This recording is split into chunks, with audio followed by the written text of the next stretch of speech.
It all began one evening when I was sitting with my wife, Aisha, at the dinner table. We had been married for 8 years, and although things weren't perfect, I thought we had a decent marriage. That night, however, she laughed a little too loudly about something that happened at work. When I asked, she smirked and said, "Honestly, if I had to choose between you and my coworker, I'd pick him. He's more fun, more ambitious." At first, I laughed it off, thinking she was joking. But the way she said it, with that sparkle in her eyes, cut me deeper than I wanted to admit. Over the next few weeks, I noticed her attitude toward me changed. She became distant, often glued to her phone, smiling at messages she never shared. When I asked, she'd snap, "Why are you so controlling? He's just a coworker." Her sudden defensiveness raised alarms in my heart, but I tried to trust her. After all, trust was supposed to be the foundation of marriage. One Friday evening, she said she was going out with her colleagues for a late-night dinner. Something inside me told me not to let it slide. I called a friend of mine and asked him to keep an eye on the restaurant she mentioned.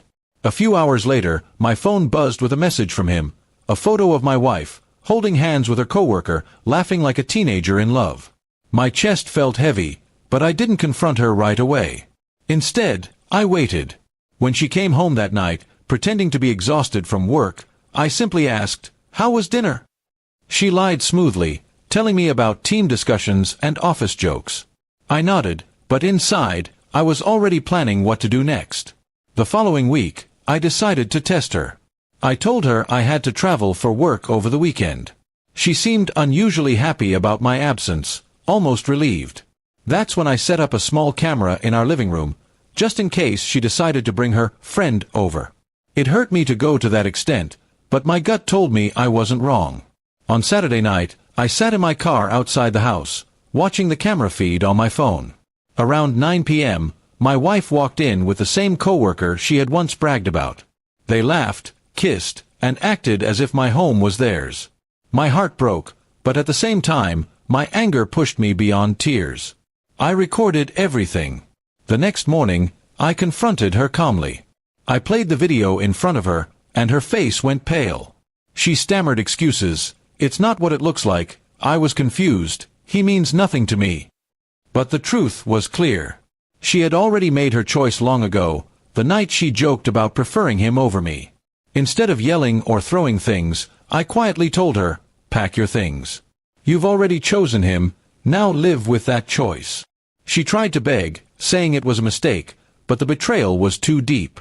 I had given her trust, loyalty, and years of my life, and she had thrown it away for cheap thrills. I filed for divorce within a week. When her family heard the truth, they were shocked, but I showed them the proof. Nobody could deny it. Her reputation, which she had always valued so much, crumbled before their eyes. As for her coworker, he disappeared after a few weeks. He wasn't interested in responsibility. He just wanted the excitement of stealing another man's wife. Once she was free, he lost interest.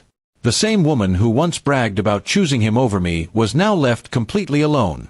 Meanwhile, I rebuilt my life. It wasn't easy at first. Sleepless nights, anger, and sadness haunted me. But slowly, I realized her betrayal was not my failure. It was her choice, her weakness. I focused on work, reconnected with friends, and learned to enjoy my own company again. Months later, she tried contacting me, asking if we could start fresh. I ignored her messages. She had burned the bridge herself, and I had no reason to rebuild it. My peace was worth far more than her empty apologies. In the end, I came to see that her boastful words had been a warning I didn't want to hear at the time. She had already revealed where her heart truly was. The difference was, I finally had the strength to walk away before she could break me any further. And though betrayal hurt, freedom felt better than living with lies.